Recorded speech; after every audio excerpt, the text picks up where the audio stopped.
दो विद्वानों की कहानी। एक बहुत पुरानी बात है।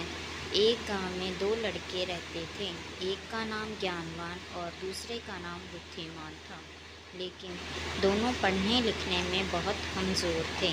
दोनों के माता पिता उनको लेकर बहुत परेशान थे। उन्होंने ज्ञानवान और बुद्धिमान को अच्छी शिक्षा देने के लिए बनारस भेज दिया।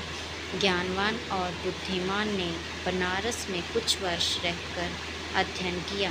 अब दोनों ही अच्छी शिक्षा ग्रहण कर विद्वान हो चुके थे।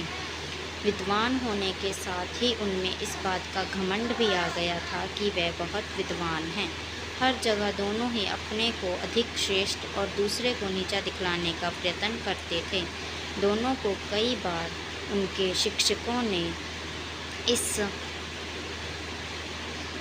बारे में समझाया, किंतु दोनों अपने को ही श्रेष्ठ समझते थे।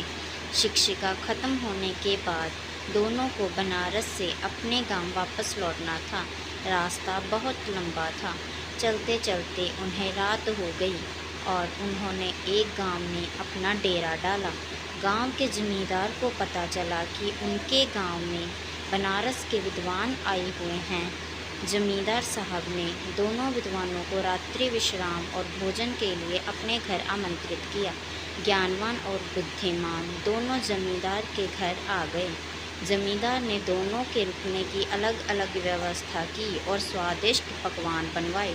जमींदार पहले ज्ञानवान के पास गया और हालचाल जाना। जमींदार पहले तो ज्ञानवान से बहुत प्रभावित हुआ, किंतु अपने घमंड और बुद्धिमान को नीचा दिखाने के लिए ज्ञानवान जमींदार से बोला, बुद्धिमान तो नाम का बुद्धिमान है। इतने दिन बनारस में रहकर भी वह कुछ भी नहीं सीखा और अभी भी गधा ही है। ज्ञानवान की बातें जमींदार को अच्छी नहीं लगी। ज्ञानवान से मिलने के बाद वह बुद्धिमान से मिलने गया। बुद्धिमान में भी ज्ञानवान की तरह ही बातें की और कहा, ज्ञानवान को कोई ज्ञान नहीं है और वह तो बैल है जिसे कुछ नहीं आता। जमींदार दोनों से बहुत निराश हुआ और कुछ देर पश्चात उसने ज्ञानवान और बुद्धिमान को भोजन के लिए बुलाया। दोनों भोजन के लिए आए और जब दोनों को थालियां परोसी गई तो थाली में घास और भूसा था।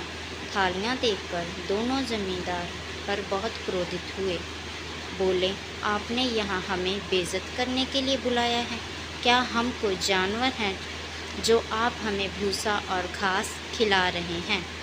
जमींदार हाथ जोड़कर बोला, मान्यवर, आप विद्वान हैं और मेरे मेहमान हैं।